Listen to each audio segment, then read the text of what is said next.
Pada pagi hari ini, saya buka. Assalamualaikum warahmatullahi wabarakatuh. Waalaikumsalam Waalaikumsalam warahmatullahi warahmatullahi wabarakatuh. wabarakatuh. Ya, alhamdulillah. Kita dapat bertemu kembali pada minggu terakhir kita ya teman-teman sebelum libur untuk Idul Fitri. Sekali lagi bagi teman-teman yang tidak ada kendala jaringan, silakan boleh diaktifkan kameranya. Namun jika ada kendala jaringan, silakan boleh diketik di kolom obrolan. Milda dan Siva dan teman-teman semua, saya izin menyampaikan bahwa ini adalah materi terakhir untuk kelas teori kita, dan insya Allah sesudah Idul Fitri kita akan langsung masuk untuk ujian tengah semester ya teman-teman semua. Nah, untuk UTS saya kemarin sudah sampaikan ke perwakilan dari teman-teman bahwa saya akan meminta secara PTM ya atau tatap muka. Maka dari itu nanti kita mungkin akan atur ya untuk kelasnya kira-kira sesudah masuk kita pakai ruang yang di mana, ruang berapa, dan nanti kita masuknya secara bergantian teman-teman ya untuk ujiannya. Kemudian terkait dengan ujian tengah semester juga, berarti nanti saat kita masuk, kalau tidak salah ya, libur itu akan ada di minggu ini teman-teman sudah libur. Insya Allah di tanggal 29 itu sudah terakhir ya, sudah libur. Dan kita masuk itu kalau tidak salah, kalau dari edaran yang saya terima itu di sekitar tanggal 9. Itu sudah mulai masuk ya teman-teman. Jadi liburnya memang sangat pendek. Nanti coba kita sesuaikan lagi ya. Kalau misalnya dari teman-teman banyak yang mudik, berarti nanti tinggal kita mundurkan untuk UTS-nya. Artinya bisa di tanggal 16 untuk jeda, ya, supaya nanti tidak ada yang misalkan dari PJ melaporkan, Pak, di kelas kami masih ada sekitar 5 atau 6 orang yang belum datang ke Jakarta. Enggak apa-apa, nanti di tanggal 9 saat kita masuk, kita akan praktik terlebih dahulu ya, untuk praktik 1, untuk di tanggal 9, kalau memang teman-teman banyak yang masih di kampung halaman.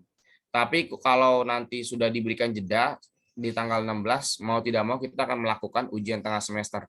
Dan itu tidak akan bisa ditunda lagi teman-teman. Jadi kita akan agendakan di tanggal 16. Kalau misalkan banyak yang pulang kampung.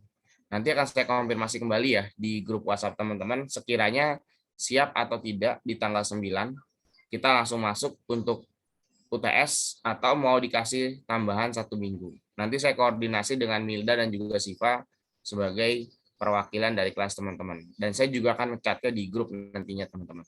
Kemudian hari ini kita sudah ada di pertemuan ke-8. Berarti dengan pertemuan 8 ini berarti berakhir semua kelas teori kita ya teman-teman.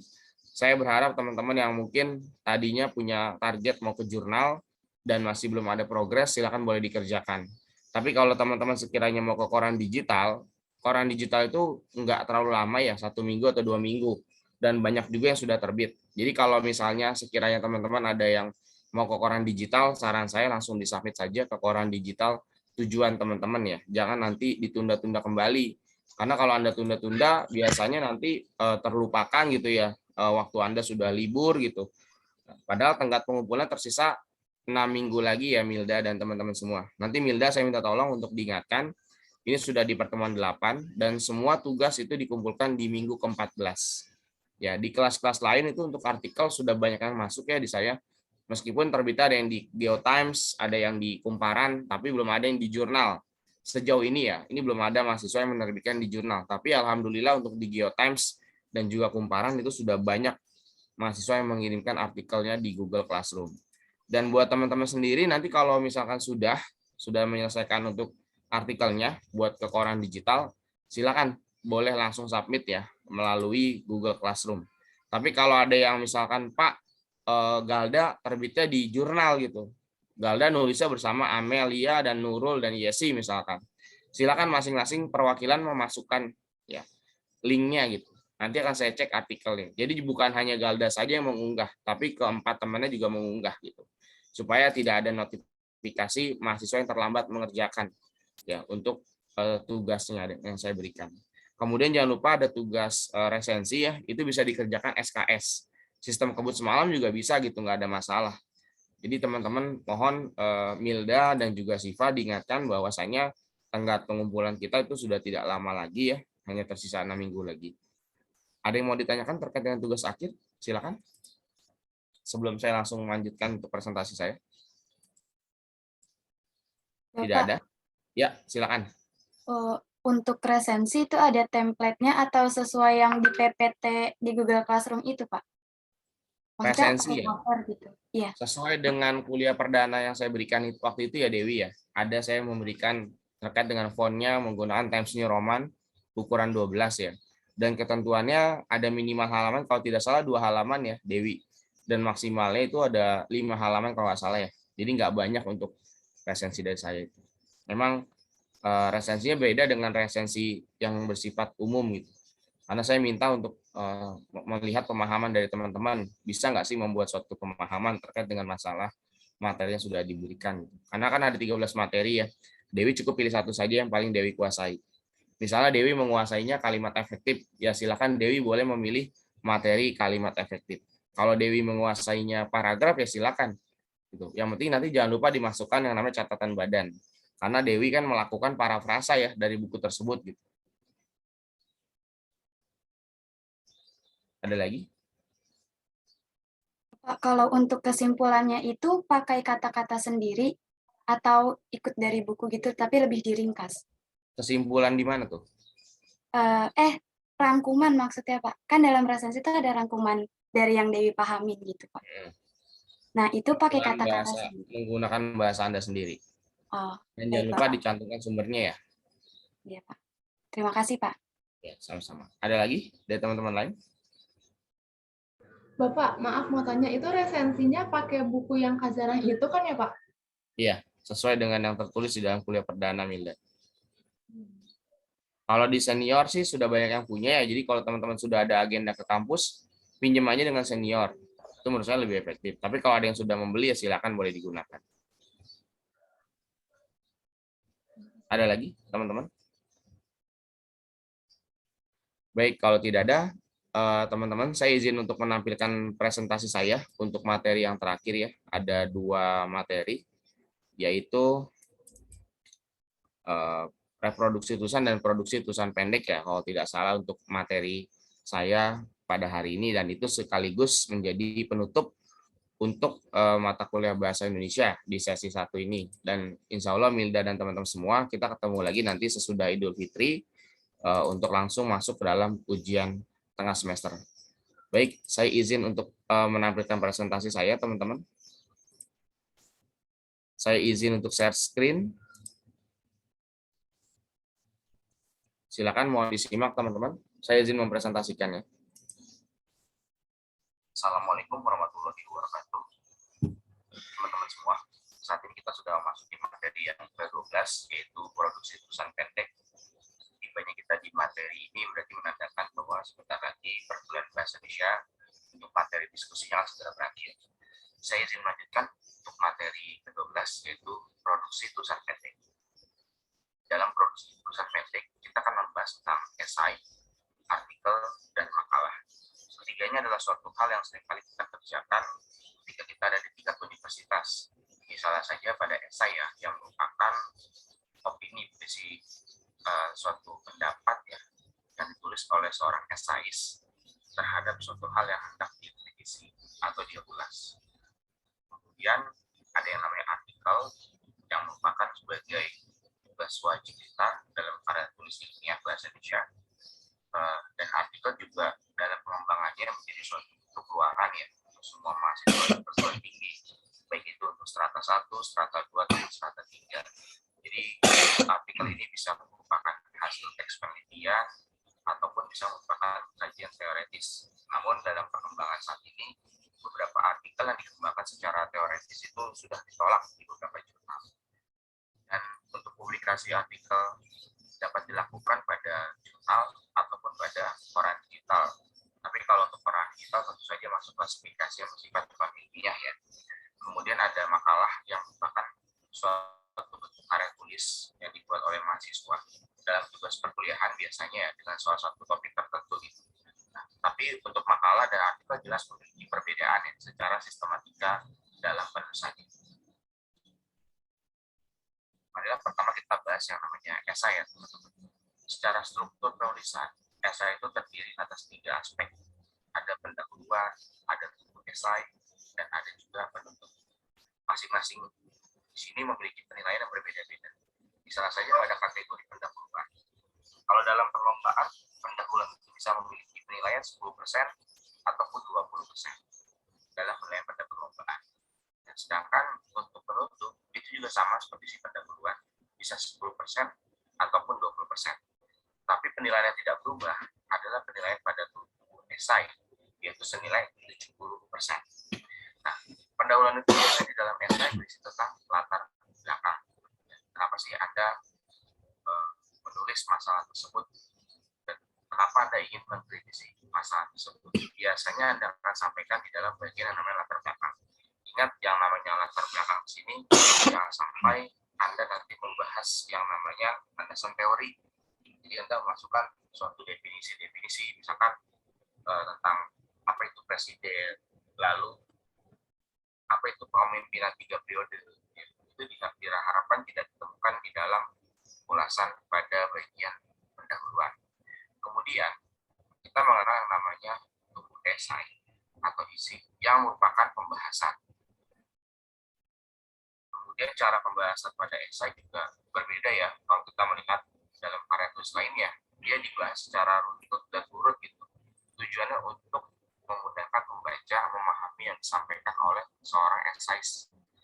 Kemudian di bagian penutup ini adalah bagian yang paling penting menurut saya ya, selain dari bagian isi tentunya atau tulis esai. Karena pada bagian kesimpulan ataupun rangkuman, dia akan menyederhanakan apa yang disampaikan oleh seorang esais menjadi lebih sederhana. Tujuannya agar seorang pembaca lebih mudah memahami apa yang disampaikan oleh seorang esais. Nah, biasanya beberapa pembaca ya ada dengan kategori yang mungkin tujuannya hanya membaca pada bagian kesimpulan. Ya, karena memang di bagian kesimpulan ini dia akan mendapatkan segala sesuatunya gitu, yang tidak dia dapatkan di bagian lain. Makanya pada kategori esai ini paling penting itu ketika kita mau menulis yang namanya kesimpulan. Karena dari kebanyakan orang kadang membuat suatu kesimpulan tidak berkorelasi dengan bagian-bagian yang sudah ada sebelumnya. Nah, untuk jenis esai ada beberapa jenis yang mungkin sering diketahui atau sering ditemukan oleh mahasiswa. Misalnya esai deskriptif, yaitu esai yang berupaya menggambarkan suatu objek secara detail. Jadi dia mendeskripsikan, memberikan gambaran kepada seorang pembaca. Meskipun si pembaca tersebut tidak tahu ya, sama dengan konsep deskripsi di dalam paragraf. Lalu ada esai tajuk. Kalau kita melihat, esai tajuk itu akan menggambarkan pandangan atau sikap media terhadap topik dan isu di tengah masyarakat. Ada ya seperti di surat kabar, seperti tajuk gitu ya. Dan itu termasuk dalam kategori esai. Nah, esai tajuk ini merupakan esai yang mungkin relevan dengan isu-isu yang sedang ramai diperbincangkan di masyarakat. Lalu ada esai jujuran watak yang biasanya akan memaparkan karakteristik dari seorang esais tersebut ataupun orang lain yang sedang dia ulas. Kemudian ada juga esai pribadi yang berisi pengalaman pribadi seorang esais. Jadi dia menceritakan pengalaman dia, tapi nggak sembarangan orang ya bisa membuat suatu esai pribadi. Harus ada beberapa nilai, misalkan nilai pendidikan, nilai histori, dan lain sebagainya. Misalnya seperti Pramudia Anantatur, Gunawan Muhammad, ketika membuat esai ya, itu menceritakan sejarah gitu ya, harus kita ketahui. Dan ada juga esai reflektif, di mana ini disampaikan secara formal dan juga mendalam. Biasanya untuk esai reflektif inilah yang mungkin dimasukkan yang namanya referensi ya gitu teman-teman. Referensi di sini tujuannya untuk memperkuat ya, opini dari si esais tersebut. Nah, esai reflektif itu pada hakikatnya adalah suatu bentuk karya tulis esai yang umumnya ditulis oleh kalangan akademisi. Karena memang ini akan menggambarkan ya, suatu bentuk penyederhanaan dari suatu riset yang seharusnya disampaikan dalam sistematika bab, tapi seorang esai tersebut dapat membuat lebih sederhana. Lalu ada juga yang namanya kritik. Esai kritik ini merupakan pandangan seorang esai terhadap suatu hal tertentu. Jadi dia memberikan pendapatnya ya, mengkritisi tentang suatu aspek yang mungkin menimbulkan keresahan di masyarakat, atau mungkin ini dianggap suatu hal yang perlu dibahas oleh seorang esais. Karena jarang-jarang ketika seseorang menulis ya, seorang esais menulis berarti ada suatu permasalahan yang menurutnya menarik didiskusikan.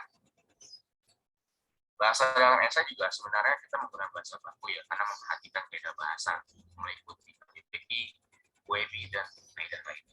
Kemudian bahasa dalam esai juga harus bersifat logis. Artinya dia dapat menerima omongan kita gitu. Jangan sampai membuat suatu esai, tapi ternyata urutan tidak benar. Hingga apa yang Anda kemukakan tidak dapat diterima oleh Anda. Buatlah esai dan bertanya.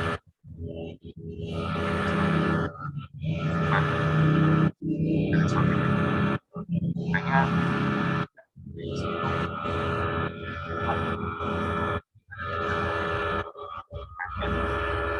kan akan baginya esai juga denotatif, artinya langsung dipahami oleh semua. Tidak ada karya tulis di dalam esai yang menggunakan bahasa yang denotatif, karena nanti dapat menimbulkan pemahaman yang berbeda ya. Dan tutur artinya alurnya itu sangat berurutan, sistematis, sehingga nanti membacanya mudah untuk memahami.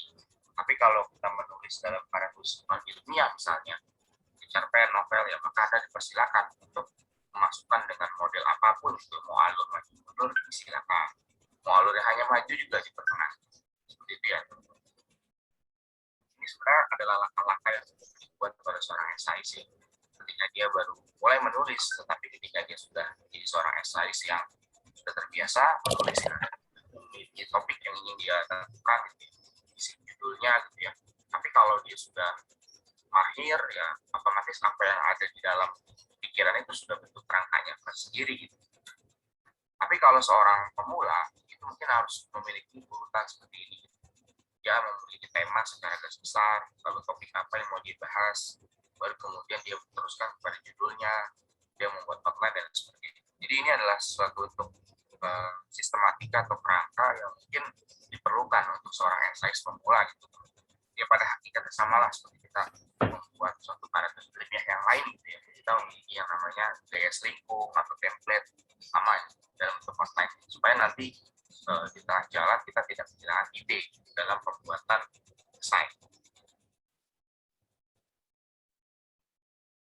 Kemudian kita lanjut pada yang namanya artikel. Artikelnya terbagi dua. Ada artikel ilmiah dan ada non ilmiah. Perbedaan secara sederhana pada artikel ilmiah, dia memerlukan data-data yang dikumpulkan. Data itu bisa dikumpulkan dengan berbagai macam metode.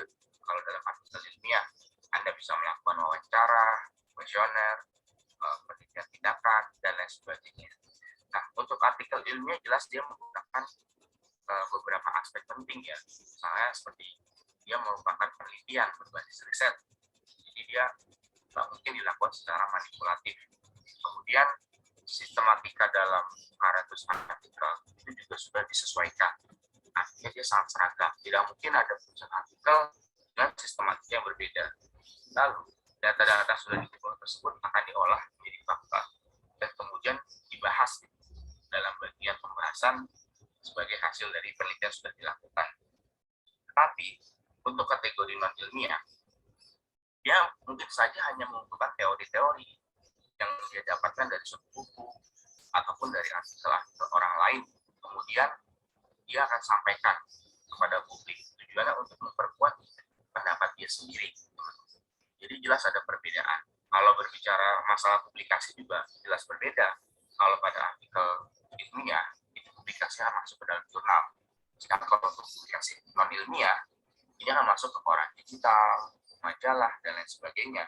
Karena kerangkanya juga tidak sistematis. Dia hanya membuat penulisan standar gitu ya. Jadi pendahuluan dan integrasi bersama paragrafnya, kemudian pembahasan yang integrasi bersama paragrafnya, dan juga lain sebagainya. Meskipun kita kadang menemukan ada yang namanya daftar pustaka, tapi daftar pustakanya paling hanya ada 2 atau 3. Tapi beda dengan artikel ilmiah yang dipublikasikan di jurnal. Mungkin dia sampai ada yang masukkan 10, 20, bahkan 30. Kalau jurnal Scopus malah bisa sampai 40 referensi, teman-teman. Nah, untuk sistematika artikel sama seperti sistematika yang sudah saya sampaikan di awal yang ada pendahuluan, teori, metodologi penelitian, pembahasan, dan kesimpulan. Ini tentunya untuk artikel yang bersifat ilmiah yang diterbitkan di jurnal. Nah, uniknya ada yang namanya abstrak gitu, teman-teman. Jadi abstrak itu adalah miniatur penelitian kita yang mungkin orang nggak perlu membaca riset kita sampai selesai. Dia cukup membaca abstraknya saja. posisi abstrak memang selalu berada di awal salah suatu artikel, tetapi abstrak itu justru kita tulisnya belakangan sesudah artikel diselesaikan, karena di dalam abstrak itu ada latar belakang gitu ya, kemudian ada tujuan penulisan, metodologi, hasil. Hasil itu kan nggak mungkin Anda masukkan kalau risetnya belum selesai. Pak, saya sering menemukan ada dosen yang namanya abstrak terlebih dahulu. Ya, si dosen tersebut mungkin sudah melakukan olah data, gitu, sehingga dia bisa membuat abstraknya. Tapi kan kalau mahasiswa biasanya runtut gitu ya, dia mengerjakan risetnya dulu, dia selesaikan baru dia buat abstraknya. Ada nggak sih Pak yang membuat abstraknya terlebih dahulu? Yang nggak ada kalau di kategori mahasiswa, karena biasanya mahasiswa melakukan olah data sambil menulis karya tulisnya gitu. Misalnya saja dalam skripsi pasti kan disusun mulai dari bab 1, bab 2, dan seterusnya. Barulah dia ketika selesai, dia akan membuat abstrak. Nggak ada yang mengajukan, Pak atau Bu, ini abstrak saya dari skripsi saya. Boleh nggak kira-kira? Pasti akan langsung ditolak. Kok bab 1 belum, bab 2 belum, Anda sudah membuat abstrak. Nah, ini dikhawatirkan. Dia melakukan yang namanya publikasi atau klasifikasi dalam karya tulis ilmiahnya gitu ya teman-teman. Makanya tidak diperkenankan. Nah, oleh karena itu posisi abstrak memang berada di awal, tapi sejatinya dia akan dibuat paling akhir ketika riset Anda sudah selesai. Publikasi kalau artikel jurnal ini akan dimasukkan ke dalam suatu OJS atau Open Journal System. Sekarang kita punya dua jenis ya, ada OJS 2 dan OJS 3. Ada yang berbayar, ada juga yang gratis. Ada juga yang penulisnya mendapatkan honor, justru sebaliknya. Dan kemudian artikel pada jurnal itu tidak sembarangan, dia harus dikirimkan ke beberapa kategori jurnal yang sesuai dengan artikel Anda. Misalkan jurusan Anda adalah pendidikan biologi, ya silahkan kirim artikelnya ke jurnal yang memang membahas tentang pendidikan biologi. Nggak bisa kalau Anda kirim ke jurnal hukum tata negara misalnya, itu nggak mungkin bisa.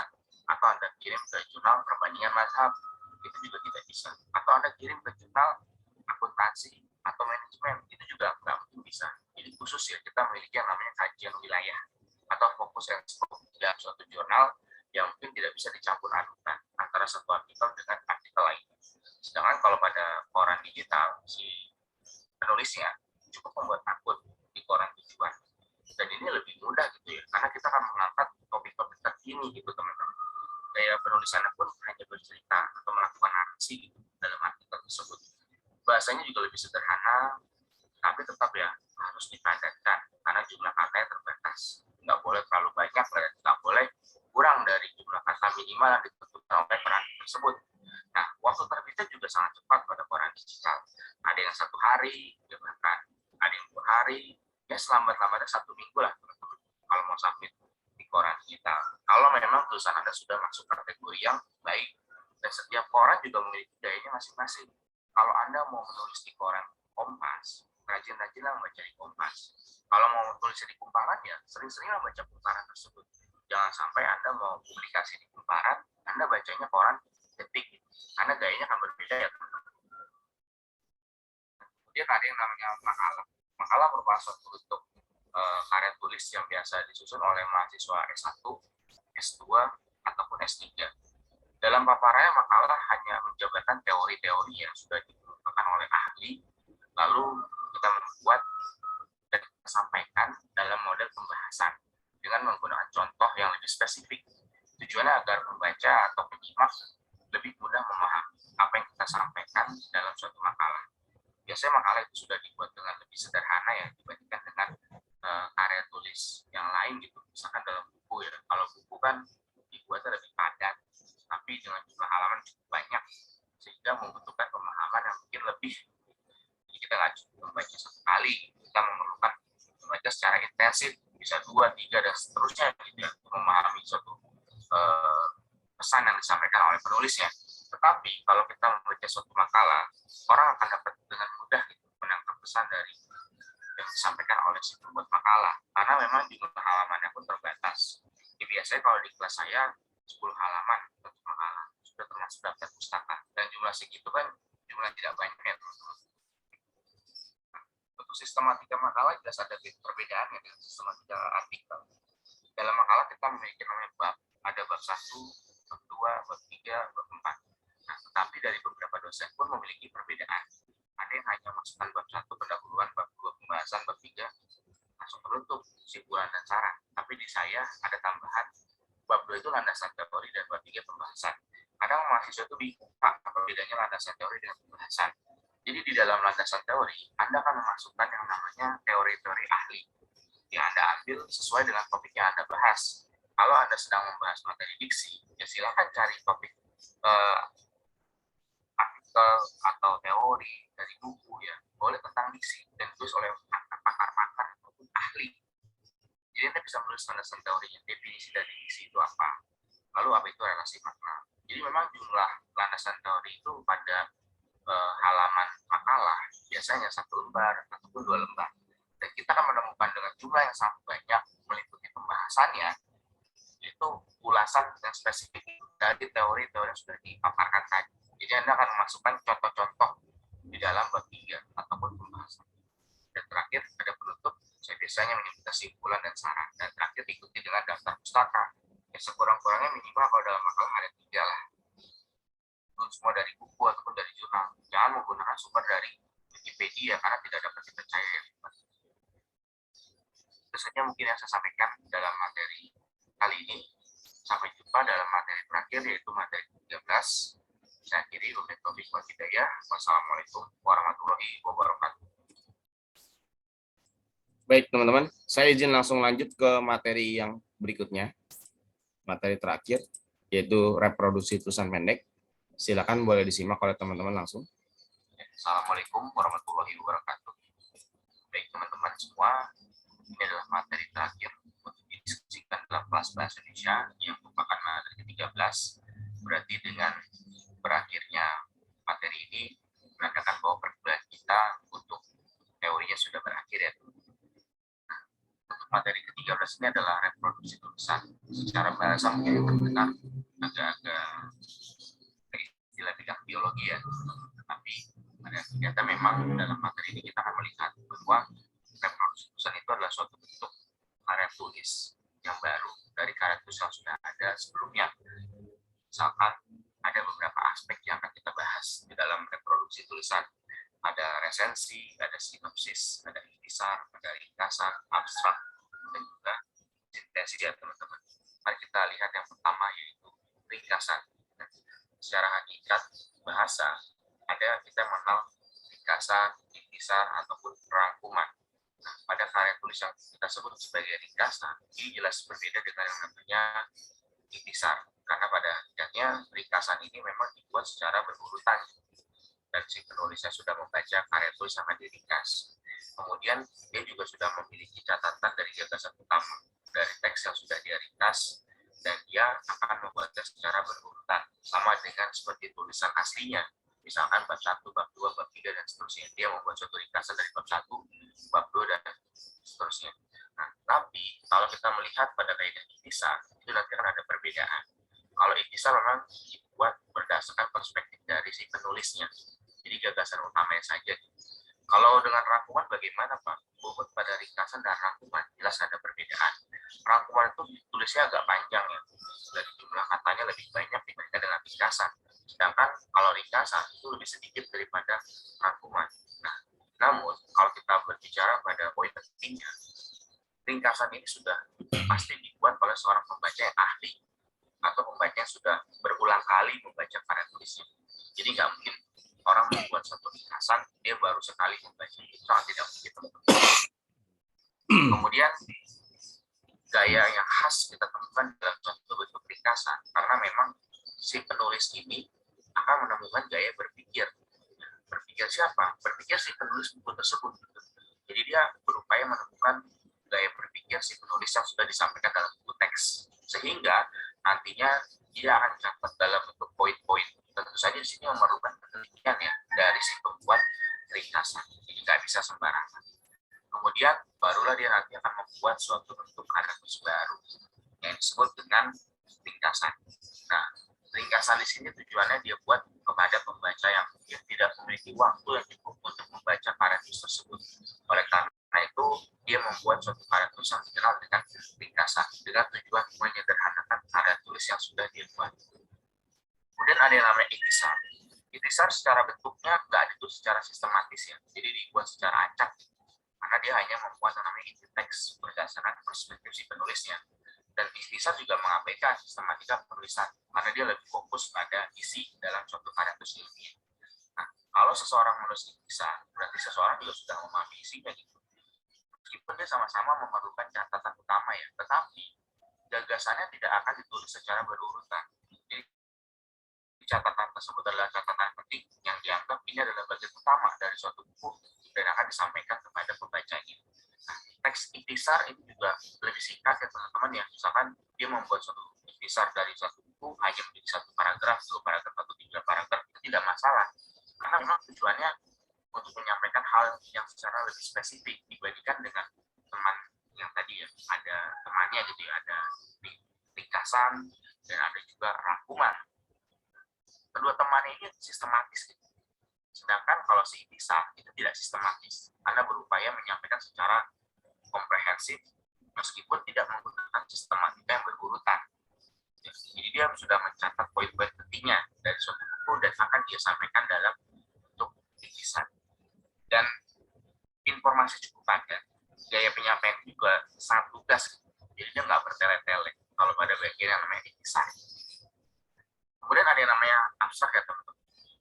Sebelumnya kita sudah bahas ya materi abstrak ya, bahwa ini adalah ditulisnya pertama kali gitu ya, di bagian suatu artikel, tapi nyatanya justru kita buatnya secara paling akhir ya, karena abstrak ini adalah suatu bentuk miniatur riset kita, jadi memudahkan orang lain untuk membaca karya tulis kita meskipun sebenarnya dia belum pernah gitu ya membaca artikel secara keseluruhan, tapi cukup dengan membaca abstraknya dia bisa memahami apa yang sedang disampaikan. Nah, di dalam abstrak itu bagian pertama harus terdapat yang namanya latar belakang masalah gitu ya, tujuan, ada metodologi, dan ada yang namanya hasil. Kemudian kita memiliki namanya kata kunci atau keyword, itu terletak di bagian akhir. Ada berapakah kata kuncinya? Minimal ada 3 kata kunci ya. Tapi juga ada yang membatasi secara maksimal. Untuk kata kunci maksimal kadang ada yang kuncinya 6, ada yang 7, itu maksimalnya, dan nggak boleh lebih dari itu. Untuk abstrak berbagi menjadi 2, ada abstrak deskriptif dan ada abstrak yang bersifat informatif. Untuk abstrak deskriptif pada abstrak yang tidak memanfaatkan hasil risetnya secara detail. Misalnya di sini kita tidak menemukan hitungan statistik gitu ya pada riset di sini gitu. Jadi kita tidak menemukan hasil uji statistik ataupun dengan angka-angka yang pasti itu yang dia paparkan. Karena ini berarti dia menggunakan secara kualitatif. Jadi ini secara deskriptif. Tapi ada juga dalam tulisan abstrak yang ternyata dimasukkan data-data seperti ini teman-teman. Kalau dimasukkan dengan data-data seperti ini bersifat informatif. Jadi abstrak informatif memang dibuat lebih spesifik dengan memasukkan data-data atau hasil penelitian yang sudah dia lakukan. Ya, jadi kalau berbicara kelebihan dan kekurangan pada abstrak deskriptif, seorang pembaca itu mungkin memiliki rasa ingin tahu yang lebih tinggi gitu. Karena hasil penelitiannya belum dipaparkan, sehingga dia nanti akan memberikan suatu pandangan terhadap risetnya. Oh, ternyata begini di abstraknya. Oh, hasilnya kok berbeda dengan abstrak. Makanya banyak yang mengatakan antara abstrak dengan isi tidak sesuai. Lalu pada bagian yang secara informatif, jadi seseorang itu nggak akan mau memiliki rasa penasaran yang tinggi lagi. Karena hasilnya secara pasti sudah ada di sini. Dengan hitung-hitungan angka pasti ini, saya rasa orang sudah mendapatkan informasi yang cukup detail. Jadi rasa ingin tahunya pun akan berkurang. Tapi kalau berbicara kelebihan, abstrak ini justru memiliki kelebihannya, di mana ya paparannya sudah sangat detail di sini. Jadi orang nggak perlu membaca karya tulisnya lagi pun sudah mendapatkan informasi yang sangat jelas. Kemudian selanjutnya kita akan membahas apa yang namanya sintesis, teman-teman. Jadi sintesis itu adalah suatu bentuk penarikan simpulan dari beberapa pendapat ahli. Kalau hanya teori saja, itu kita tidak akan dapatkan yang namanya sintesis. Nah, jadi ada syarat khusus ya untuk sintesis. Anda harus mengumpulkan beberapa teori-teori ahli. Misalkan dari pendapat si A, si B, si C, si D. Kalau Anda tarik berdasarkan beberapa pendapat di atas, dapat disimpulkan bahwa gitu ya. Dan Anda akan membuat suatu teori baru dari beberapa teori-teori yang sudah Anda kemukakan sebelumnya. Nah, ada sintesis dalam suatu karya ilmiah. Ini menunjukkan bahwa Anda memang sudah melakukan kajian terhadap suatu teori. Jadi Anda sudah memiliki pemahaman khusus terhadap suatu teori yang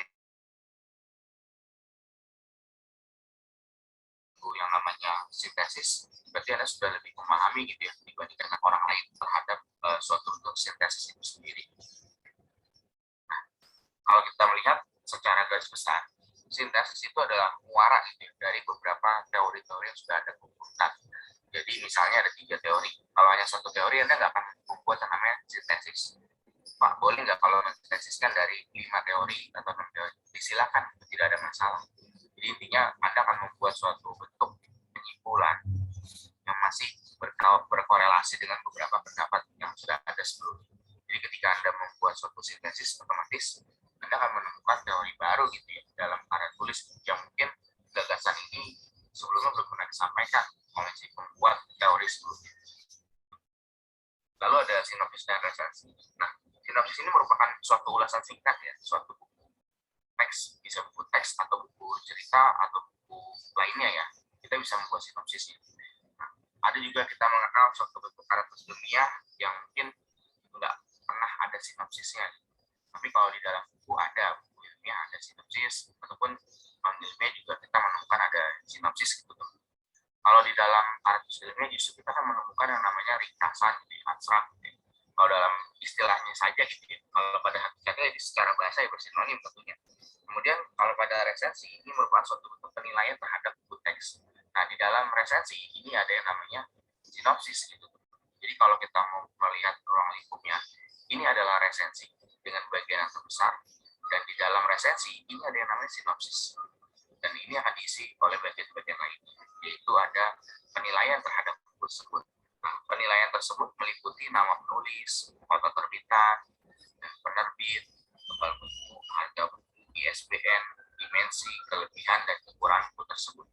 Tapi yang sering ditemukan bahwasanya ketika membuat suatu karya tulis berupa resensi, justru kelebihan dan kekurangan itu nggak pernah dijabarkan oleh mahasiswa. Misalkan, memiliki kelebihan dengan banyaknya contoh yang digunakan. Sedangkan contoh-contohnya nggak diberikan paparannya kayak gimana. Sehingga pembaca tuh nggak tahu gitu teman-teman. Kemudian kadang ada juga yang mempertanyakan kenapa harga buku harus dimasukkan. Tujuannya untuk meminimalisasi adanya orang yang kekurangan uang saat membeli. Misalnya Anda membuat suatu informasi dari suatu harga buku ya. Anda membuat harganya di bawah pasaran. Harga bukunya 80.000. Anda belinya bajakan hanya 20.000. Saat saya punya uang 30.000, niatnya mau beli buku 1 dan 10.000 itu untuk ongkos. Setelah sampai di tempat ngopi buku, ternyata nggak cukup uang. Jadi saya nggak dapat bukunya, malah keluar uang untuk transportasi dan lain sebagainya mungkin yang terjadi di luar. Jadi untuk meminimalisasi terjadinya hal tersebut gitu. Mungkin nggak sih Pak, orang membaca suatu resensi yang ditulis oleh orang lain di web? Mungkin saja, terutama untuk kategori pelajar. Seringkali mencari rekomendasi dari web-web ya seperti itu teman-teman. Dan itu bisa berdampak pada nantinya ya kurang uang saat ini membeli. Jadi kasihan gitu teman-teman. Makanya saya selalu menyarankan kalau mau membuat suatu resensi, masukkanlah harga buku dengan standarisasi dari penerbit gitu, supaya kalau misalkan ada perbedaan ya tidak jauh-jauh banget gitu teman-teman. Oke, baik. Itu saja teman-teman dan materi ini. Oke. Itu saja mungkin materi yang ingin saya sampaikan teman-teman. Mohon maaf, saya belum mempersilakan angkat tangan. Boleh diturunkan dulu angkat tangannya. Ya, jadi kalau dalam penulisan resensi ya, yang biasa di penulis-penulis membuat resensi, ada sinopsis ya. Sinopsis itu dibuat oleh si penulisnya teman-teman. Kemudian dari si penulis itu diserahkan ke si penerbit. Nah, dari penerbit itu nanti kalau memang dia mengubah, nanti itu sudah tidak disebut lagi sebagai sinopsis. Tapi si penerbit itu biasanya kalau dalam istilah asing ada istilah blurb ya. Tapi kalau dalam bahasa Indonesia ya tetap dikenal dengan istilah sinopsis teman-teman. Jadi nggak dikenal dengan istilah blurb. Tapi pada hakikatnya antara sinopsis ataupun blurb itu sebenarnya adalah suatu hal yang sama. Bedanya kalau kita mengirim sinopsis, si penulis itu memang tidak ada editing dari si penerbit. Tapi kalau ada istilah blurb itu berarti sudah ada pengubahan ya, di mana sebenarnya targetnya adalah strategi marketing gitu, atau cara dia berjualan gitu ya. Karena kan ada seorang pembuat sinopsis ternyata nggak sesuai dengan gaya marketing dari suatu penerbit gitu. Biasanya dia akan ubah gitu ya. Nah, antara sinopsis dan blurb ini memang dibuat sama-sama menggantung teman-teman. Tujuannya untuk menarik minat pembaca. Seperti itu ya teman-teman. Oke, Baik, saya persilakan untuk dua orang penanya. Ya, sudah ada Rena Ningtyas dan Muhammad Kemal. Silakan. Ya, Rena Ningtyas. Bapak, saya izin bertanya. Sebelumnya saya izin absen karena jaringan di tempat saya kurang stabil. Jadi saya ingin bertanya mengenai sintesis itu. Apakah sintesis itu harus selalu ada dalam sebuah karya tulis ilmiah? Itu saja, Rena. Iya, Pak. Oke, baik. Saya izin langsung menjawab pertanyaan dari Rena terkait dengan masalah sintesis itu harus selalu ada atau tidak di dalam suatu karya tulis ilmiah.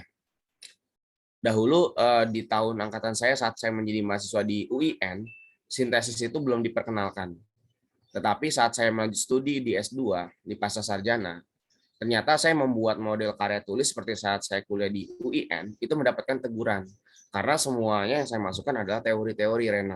Jadi saya masukkan misalnya teori apa itu berbicara, ya dikemukakan oleh pakar-pakar saya masukkan. Tapi saya nggak membuat suatu bentuk penarikan simpulan dari beberapa pendapat ahli tersebut.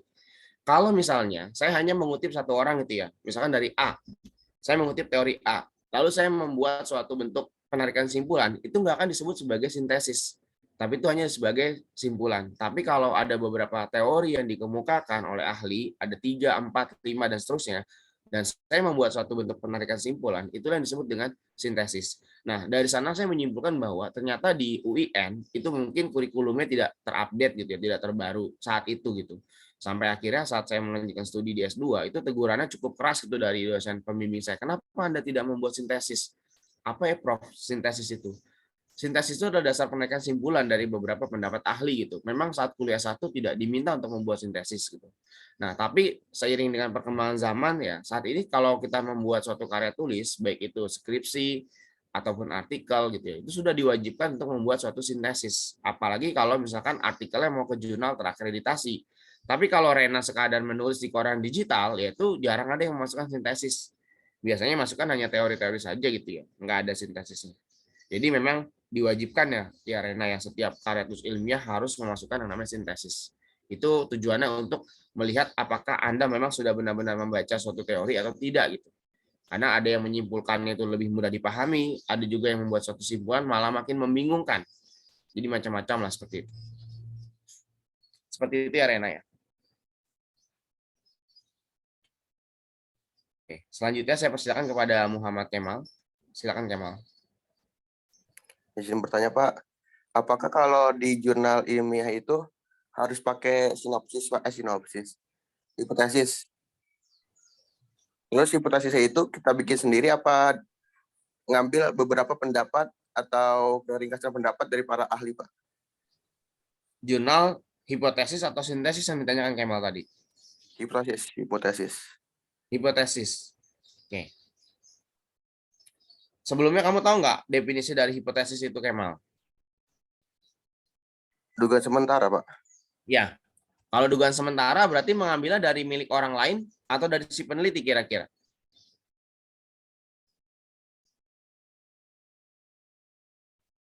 Kalau ini riset kamu gitu.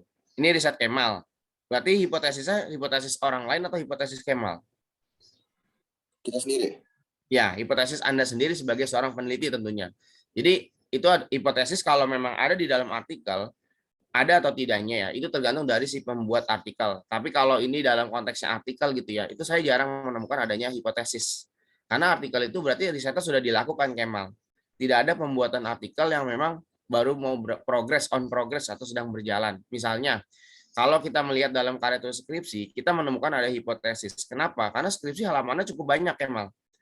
Ya, jumlah halamannya sekurang-kurangnya skripsi 75 halaman. Kalau masih nggak berubah ya di buku pedoman penulisan skripsi, itu belum termasuk lampiran.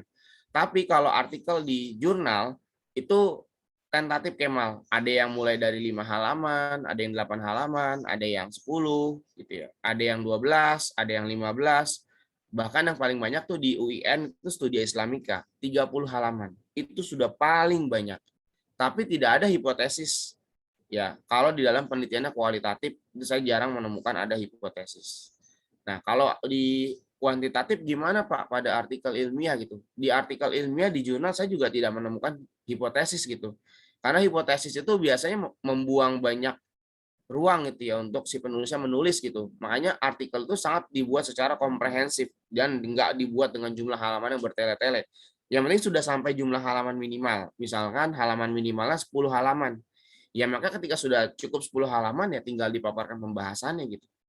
Yang berbahaya adalah ketika jumlah halamannya kurang atau melebihi dari yang ditentukan. Misalkan jumlah katanya nggak boleh lebih dari 3.000. Tapi saat Kemal membuat itu lebih dari 3.000. Makanya banyak yang dipangkas Kemal kemudian. Misalkan teori-teori ya itu disederhanakan, disintesiskan saja. Kemudian kerangka berpikir itu juga jarang dimasukkan, ya itu tidak dimasukkan. Metodologi biasa dibuat lebih sederhana, hanya 2 paragraf atau 1 paragraf. Dan pendahuluannya itu nanti dibuat lebih rapat gitu ya. Biasanya kan kalau orang membuat pendahuluan dibuat dengan teks yang cukup panjang. Ini dibuat dengan lebih sederhana. Jadi kalau misalkan di dalam suatu jurnal, saya jarang menemukan ada penulis memasukkan hipotesis karena biasanya orang membuat suatu artikel jurnal itu risetnya sudah selesai Kemal, sudah diujikan dan juga memang bentuk publikasi dia gitu luarannya, misalkan dari tugas, dari hibah dan lain sebagainya. Jadi dia buat sudah lebih sederhana gitu ya. Halaman sebelumnya mungkin lebih banyak, tapi saat sudah dibentuk ke dalam artikel jurnal itu sudah lebih sedikit. Seperti itu ya Kemal ya. Jadi kalau di jurnal jarang ada Kemal. Tapi kalau sintesis itu semua tempat pasti ada. Terima kasih, Pak. Sama-sama.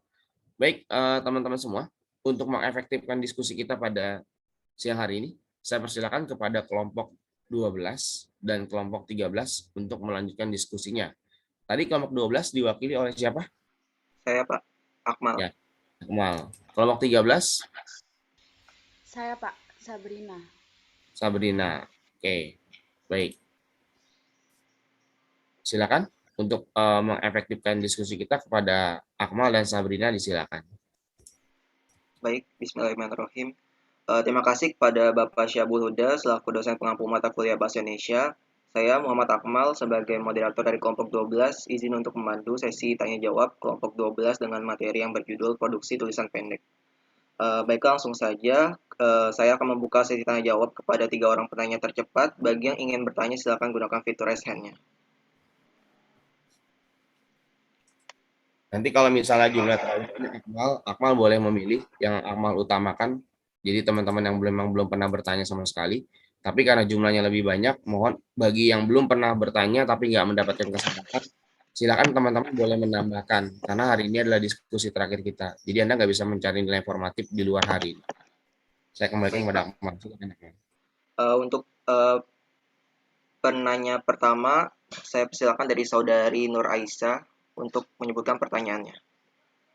Ya baik, terima kasih kepada moderator. Jadi pertanyaannya itu dalam PPT sudah dijelaskan bahwa teknik menulis karya artikel ilmiah itu salah satunya adanya abstrak. Nah pertanyaannya apakah abstrak itu merupakan bagian terpenting dalam artikel ilmiah? Coba jelaskan. Terima kasih. Baik, terima kasih atas pertanyaannya Nur Aisyah. Untuk penanya kedua, saya silakan kepada Afrila Swaiba Lubis untuk pertanyaannya bisa disebutkan. Pertanyaan saya mengenai jadi apa sih ketentuan atau syarat penulisan artikel ilmiah? Baik, terima kasih Afrila atas pertanyaannya. Untuk penanya yang ketiga, saya persilakan kepada Kanisha untuk pertanyaannya bisa disebutkan. Baik, terima kasih kepada Saudara Akmal. Sebelumnya saya mohon izin untuk off kamera karena jaringan di rumah saya sedang tidak stabil. Saya ingin bertanya, apabila ada suatu perlombaan esai, bagaimana seharusnya seorang peserta lomba esai itu menentukan topik esai yang tepat untuk dijadikan tema agar orang yang menanyakan pembahasan dari esai tersebut, si penulis esai itu bisa menjawab hal yang demikian yang sesuai dengan apa yang ada dalam esai tersebut. Terima kasih. Baik, terima kasih Kanisha atas pertanyaannya. Untuk teman-teman yang belum kebagian menjawab, nanti bisa menambahkan jawaban dari kelompok kami. Selagi kelompok 12 mencari jawaban dari pertanyaan yang telah diberikan, saya akan menyerahkan sesi selanjutnya kepada moderator dari kelompok 13. Kepada moderator kelompok 13, saya persilakan. Baik, terima kasih Akmal. Saya ambil alih. Sebelumnya perkenalkan, nama saya Sabrina Giva selaku moderator dari kelompok 13 akan memandu sesi diskusi pada siang hari ini dengan topik reproduksi tulisan. Saya akan memilih 3 pertanyaan dari 3 orang tercepat. Bagi teman-teman yang ingin bertanya, saya persilakan.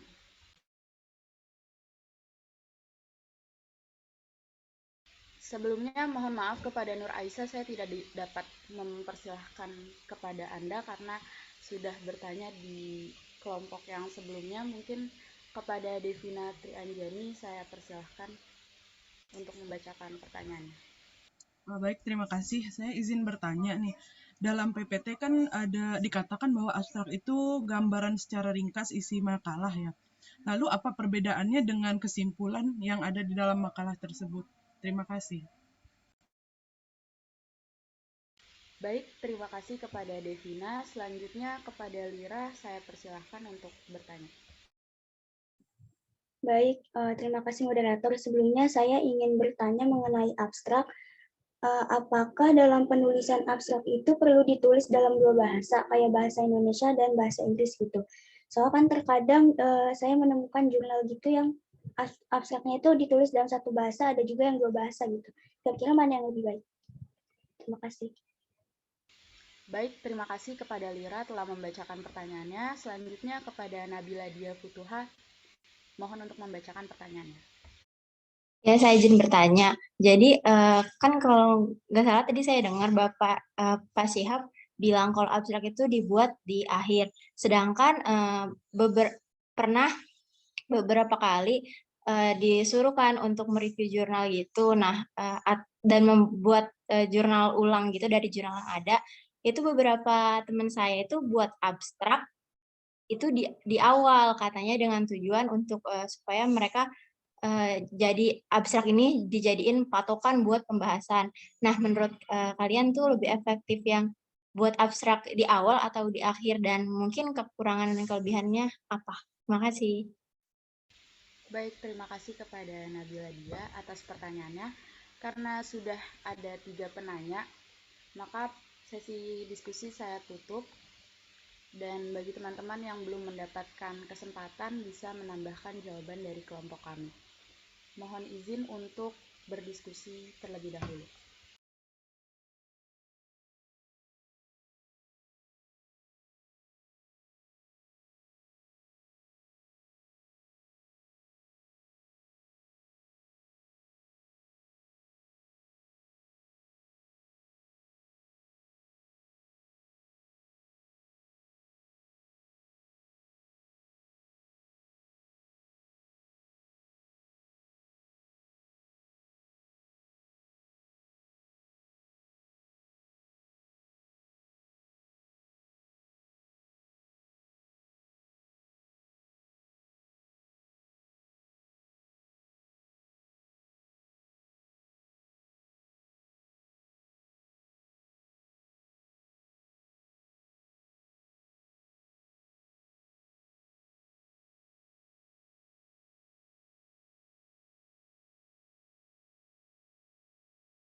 Baik, karena kelompok kami telah menemukan jawaban dari pertanyaan yang telah diberikan. Untuk pertanyaan pertama, yaitu tadi dari pertanyaan dari Nur Aisyah, akan dijawab oleh Saudari Arsya. Padanya saya persilakan.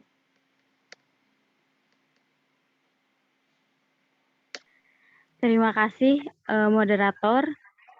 Sebelumnya mohon maaf, izin off cam karena jaringan kurang stabil. Pertanyaan dari Nur Aisyah itu, apakah abstrak itu penting, merupakan yang bagian penting dari karya ilmiah? Lalu minta dijelaskan. Jawabannya, abstrak merupakan bagian terpenting dalam artikel ilmiah karena terletak di bagian awal. Isi dari abstrak sendiri itu rangkuman dari penelitian yang sudah dilakukan. Abstrak ini juga membantu kita memberikan gambaran untuk para pembaca gitu, biar nggak harus membaca artikel ilmiahnya sampai akhir, tetapi sudah membaca abstraknya gitu. Jadi udah membantu gitu. Apakah apakah terjawab, Nur Aisyah? Iya, Aca. Makasih. Iya, sama-sama. Baik, mungkin ada yang ingin menambahkan dari teman-teman. Izin menambah. Yang ingin menambahkan bisa raise hand ya. Pertama untuk Anabila. Baik, terima kasih atas kesempatannya. Kalau menurut saya pribadi, kenapa abstrak itu sangat penting? Contohnya misalnya saya sebagai seorang mahasiswi yang banyak membutuhkan literatur-literatur untuk mengerjakan tugas-tugas gitu ya misalnya. Nah, untuk mengefisiensikan waktu, tentu saja abstrak ini tuh menjadi salah satu hal yang sangat penting supaya saya itu bisa nentuin gitu, ini jurnal ini perlu saya lebih dalam atau enggak gitu. Jurnal ini cocok atau sekiranya ternyata bukan jurnal ini yang saya cari gitu. Jadi menurut saya abstrak ini tuh benar-benar penting supaya si pembacanya ini tuh bisa memutuskan gitu loh apakah si artikel ini tuh bisa diperdalam lagi atau perlu mencari artikel yang lain gitu. Sekian dari saya, mungkin teman yang lain ingin menambahkan. Baik, terima kasih Anabila. Selanjutnya untuk Rosi Hendy bisa menambahkan. Baik, terima kasih kepada moderator. Sebelumnya saya izin off cam. Saya ingin menambahkan dari Anabila tadi, benar bahwasannya abstrak merupakan bagian penting karena abstrak juga salah satu daya tarik daripada karya ilmiah itu. Jika abstraknya sudah dilihat menarik, maka si calon pembaca ini akan terus mengikuti dari artikel ilmiahnya. Apakah artikel ilmiahnya bisa mendalami atau tidak. Selain itu kan tadi kan sudah disebutkan bahwasannya abstrak ini berisi tentang rangkuman ya, semua karya tulis mulai dari latar belakang sampai kesimpulan, metode penelitian dan lain-lain. Jadi abstrak merupakan salah satu bagian penting atau bahkan bisa dibilang bagian terpenting dalam suatu penelitian. Terima kasih.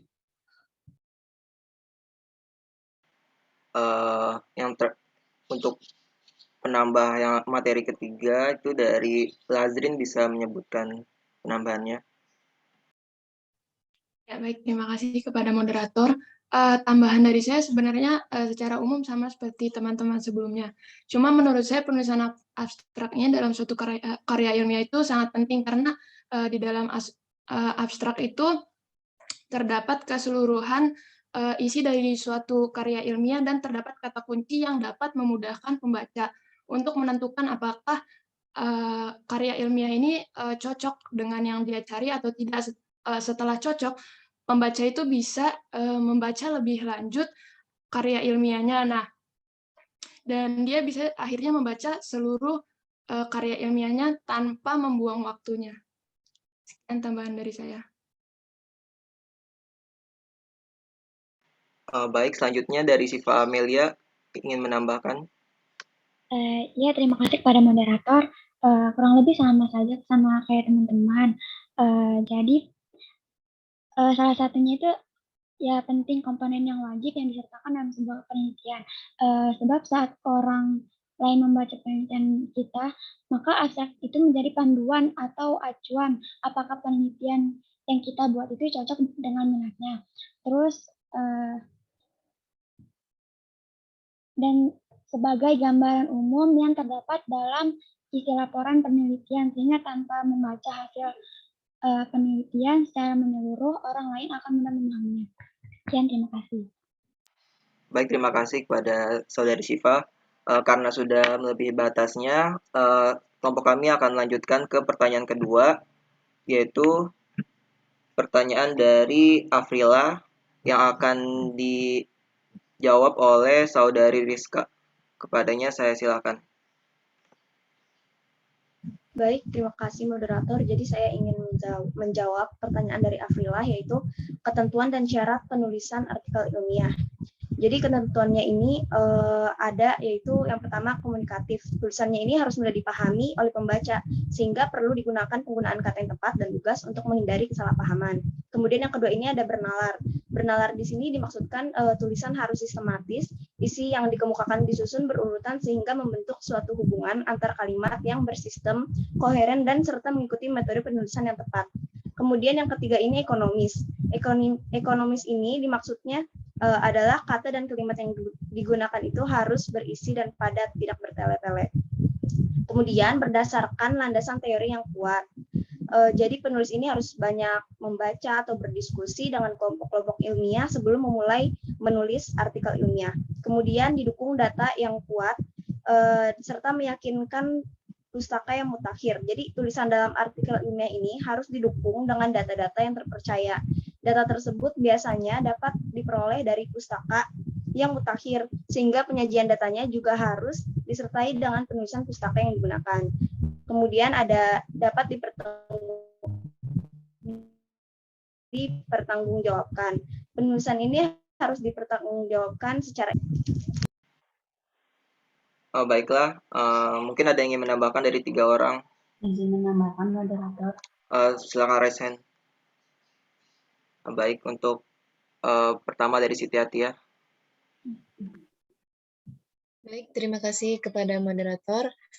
Izin menambahkan, salah satu syarat dari penulisan artikel ilmiah juga, tulisannya itu harus original atau karya sendiri.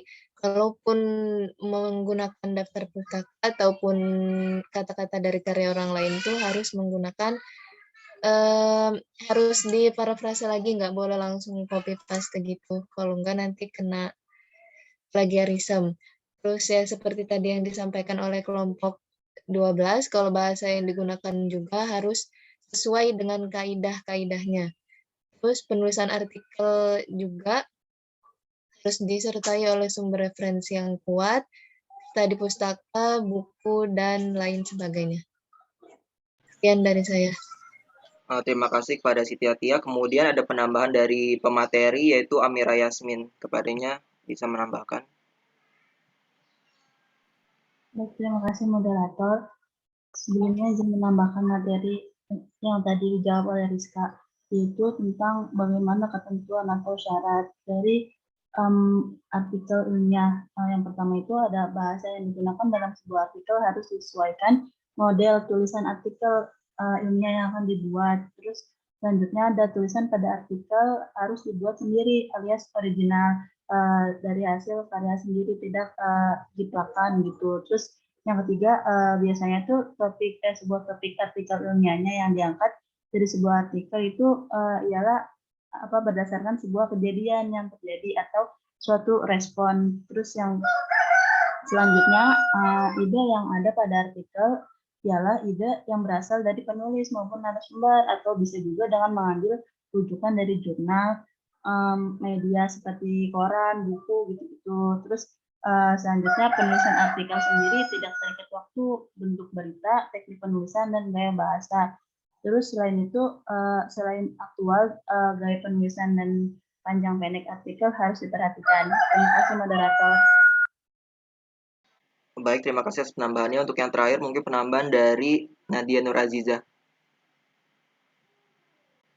Sebelumnya saya izin off-cam.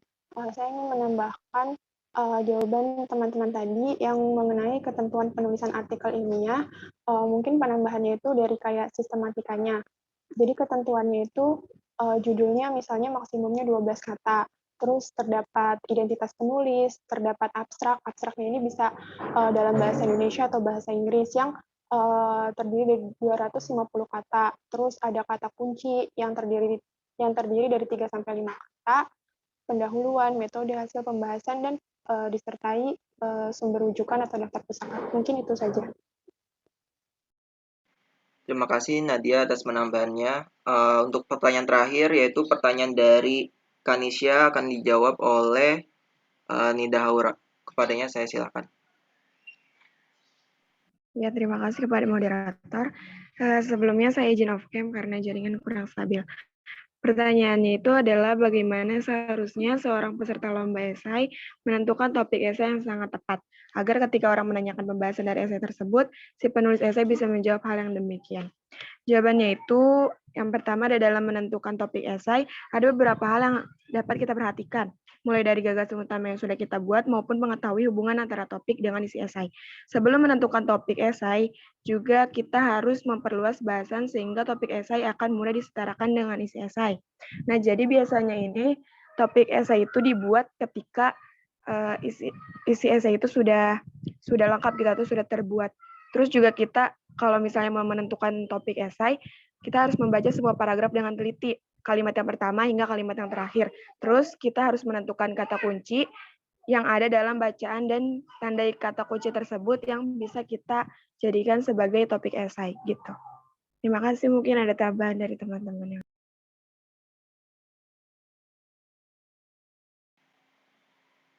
Baik, untuk penambahannya pertama dari Marcella bisa menambahkan. Baik, saya izin menambahkan ya dari pertanyaan Kanisya tadi, bagaimana cara menentukan tema yang tepat gitu. Tentu saja yang paling pertama sebelum kita membuat esai itu pasti kita harus nentuin dulu nih tujuan kita menulis esai itu untuk apa. Lalu setelah kita mempunyai tujuan, kita menentukan tema kita. Biasanya kan kalau misalkan kita ingin membuat esai itu ada sesuatu yang ingin dituju ya. Kayak misalkan tadi lomba, biasanya panitia lomba itu sudah menentukan menentukan tema yang harus kita buat gitu. Kalaupun temanya belum dibuat, ada beberapa hal yang bisa kita lakukan untuk menentukan tema. Yang pertama itu pilihlah tema yang kita kuasai ataupun tema yang kita sukai dan bisa memilih tema yang lebih spesifik. Jadi sebisa mungkin kita memilih tema yang tidak terlalu luas gitu cakupan bahasannya. Lalu setelah temanya sudah ditemukan, kita lanjut ke tahap berikutnya yaitu dengan mengumpulkan materi. Setelah tema yang kita tentukan ini sudah pas, sudah cocok di kita mulai cari materi-materi sebagai bahan kita untuk menulis esai. Lalu setelah mengumpulkan materi, kita lanjut ke tahap berikutnya yaitu merancang sistematika, merancang garis besar yang akan kita tulis dalam esai tersebut.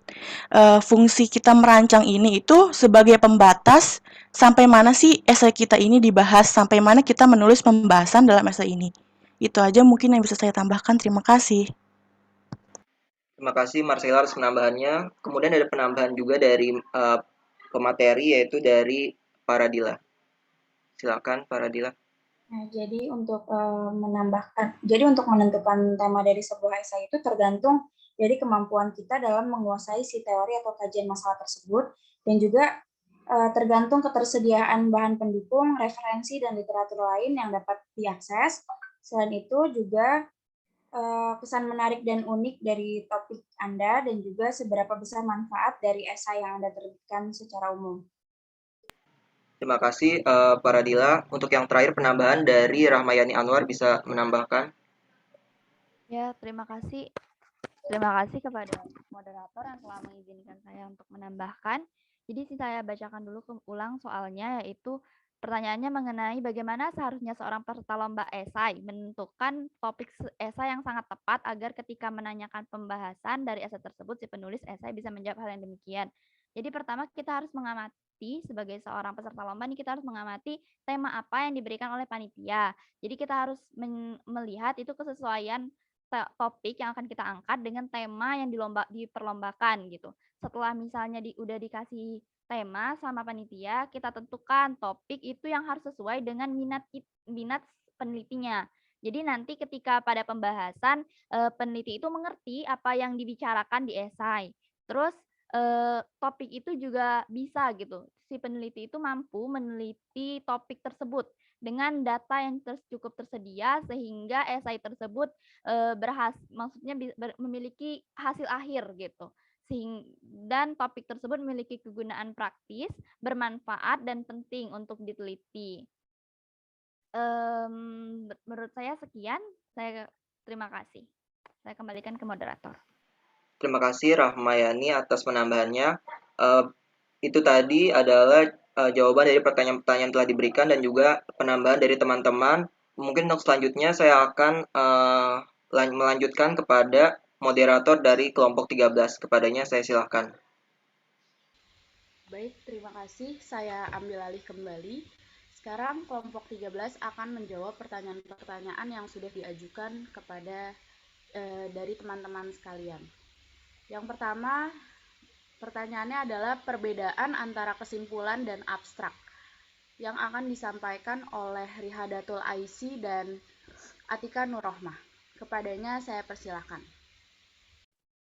Baik, terima kasih pada moderator. Jadi, abstrak dan kesimpulan ini tentunya berbeda. Jika melihat dari definisinya, di mana abstrak merupakan ringkasan singkat yang berada pada bagian awal suatu artikel penelitian, sedangkan kesimpulan merupakan pernyataan singkat atau poin utama dari sebuah karya ilmiah. Jadi jika melihat dari definisinya, tentu berbeda antara abstrak dan kesimpulan. Untuk selanjutnya saya serahkan ke Atika. Baik, terima kasih untuk kesempatannya. Izin menambahkan dari pemaparan yang disampaikan oleh Aisy, yaitu selain secara yang tadi sudah dijabarkan, secara konten juga keduanya juga memiliki perbedaan, yaitu pada abstrak itu berisi tujuan, metode, hasil, kesimpulan, hingga rekomendasi peneliti. Sedangkan pada bagian kesimpulan itu harus berisi titik fokus karya asli. Seperti itu. Terima kasih. Baik, mungkin cukup sekian jawaban dari kelompok kami. Apabila teman-teman yang lainnya ada yang ingin menambahkan atau menyanggah dari jawaban kelompok kami. Oke. Yang pertama ada dari Arsya Niam Ul Husna. Silakan menyampaikan Ya, pertambahan. terima kasih. Terima kasih pada moderator sudah diberi kesempatan. Izin menambahkan, perbedaan abstrak sama kesimpulan itu, kalau di abstrak itu ada kata kunci ya, kata kunci itu yang memudahkan kita untuk mencari apa yang kita mau gitu. Nah, kata kunci ini juga yang dilihat dari abstrak sendiri terdiri dari 3 atau sampai 5 kata kunci seperti itu. Terima kasih. Terima kasih kepada Arsya. Selanjutnya Milda bisa menyampaikan penambahannya atau sanggahannya. Iya, baik. Terima kasih kepada moderator atas kesempatannya.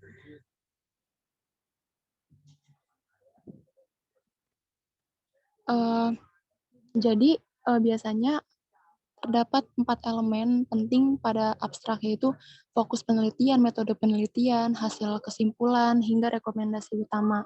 Jadi, abstrak juga merupakan entitas sifatnya berdiri sendiri gitu. Dan kegunaannya dalam memilih penelitian itu, pembaca bisa mempertimbangkan apakah artikel tersebut sesuai referensi yang mereka butuhkan atau tidak tanpa harus membaca sampai akhir dari artikel tersebut. Sedangkan kesimpulan itu merupakan ringkasan yang isinya itu berbagai poin utama pada sebuah teks. Nah, hal tersebut itu dapat diartikan juga sebagai versi teks singkatnya gitu atau ringkasnya. Isinya bisa berupa konsep pusat atau yang paling penting serta poin-poin utamanya. Kurang lebih seperti itu. Terima kasih. Baik, terima kasih Milda. Selanjutnya Kansa Salma. Silahkan membacakannya. Suaranya kedengeran nggak? Kenapa? Suaranya kedengeran? Kedengeran. Oke. Kalau menurut Kansa sendiri, bisa dilihat perbedaannya itu karena abstrak itu kan gambaran umum dari suatu artikel atau penulisan ilmiah ya. Sedangkan kesimpulan sendiri itu menurut Kansa isinya poin-poin utama atau poin penting dari artikel atau karya ilmiah yang udah kita buat gitu. Terima kasih. Baik, terima kasih. Karena sudah ada 3 orang yang menambahkan, mohon maaf kepada Nabilah. Mungkin bisa menambahkan di pertanyaan yang selanjutnya. Kami akan lanjut ke pertanyaan yang selanjutnya, yaitu mengapa abstrak ditulis dalam bahasa Indonesia dan bahasa Inggris. Untuk pertanyaan yang ini akan dijawab oleh Zahra Azahwa dan Nurhalizal ya Putri. Kepadanya saya persilahkan. Baik, terima kasih moderator. Sebelumnya mohon maaf saya izin off-cam karena jaringan tidak stabil. Jadi menurut kelompok kami, abstrak itu lebih baik ditulis menggunakan 2 bahasa, yaitu bahasa Indonesia dan juga bahasa Inggris. Nah, penggunaan bahasa Inggris dalam abstrak ini juga penting karena bahasa Inggris kan merupakan bahasa internasional ya, yang dapat dipahami oleh di seluruh dunia. Sehingga para akademisi atau penulis dari karya ilmiah ini berharap bahwa penelitiannya yang dilakukannya itu bisa jadi bermanfaat bagi siapa saja termasuk orang-orang dari negara lain. Mungkin tambahan selanjutnya akan dilanjutkan oleh Alia.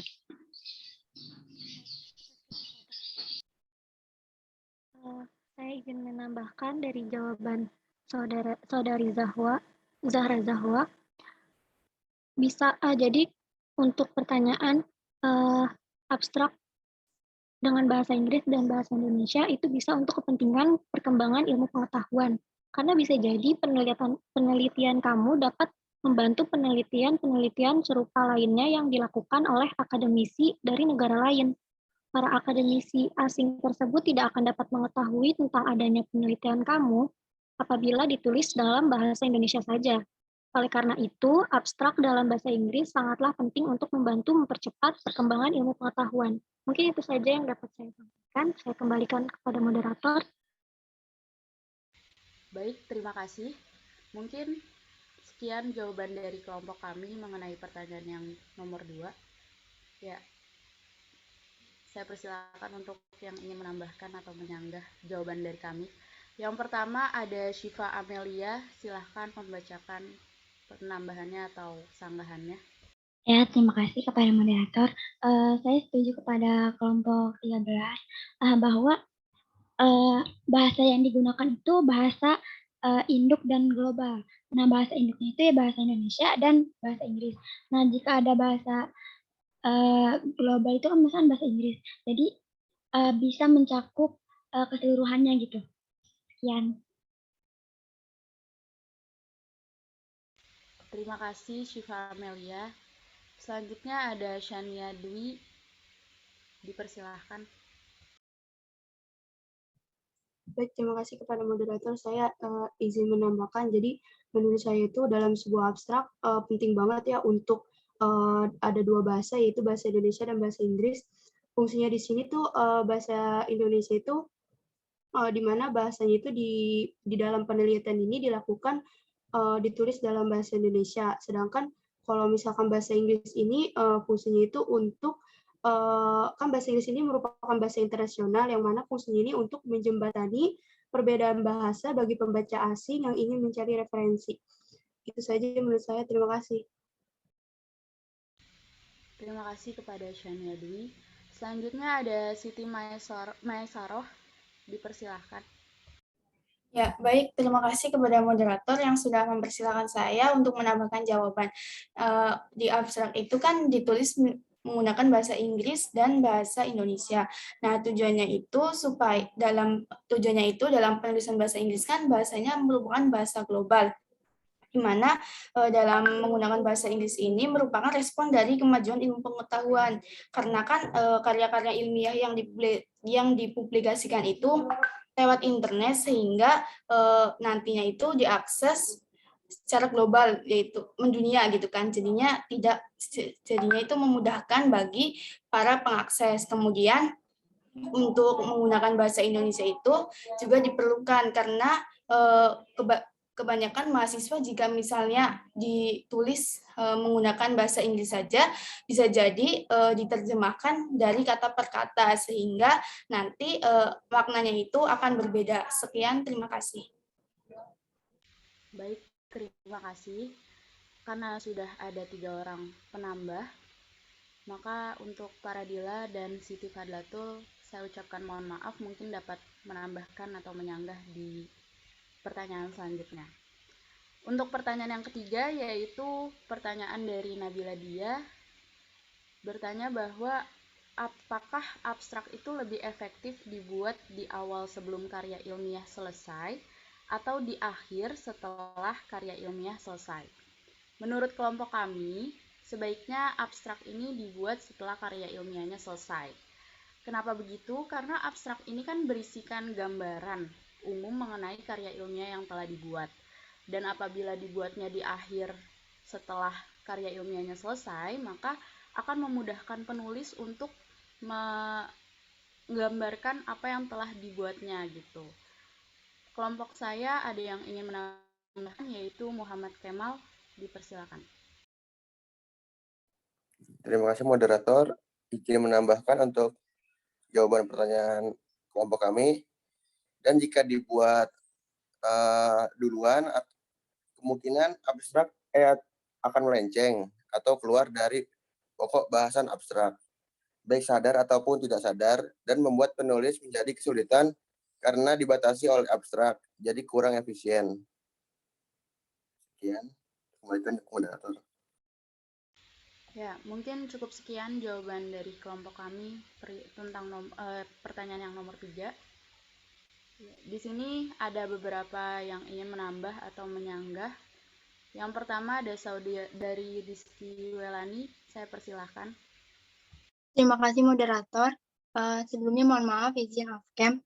Baik, tambahan dari saya itu kenapa abstrak perlu ditulis di akhir, karena misalnya apabila kita membuat suatu karya ilmiah secara kuantitatif, di mana penulis itu perlu melakukan penelitian terlebih dahulu gitu, membuat pengolahan data terhadap penelitian itu. Maka apabila abstrak dibuat di awal, maka tidak berdasarkan hasil penelitiannya, dan kesimpulannya abstrak lebih baik ditulis di akhir.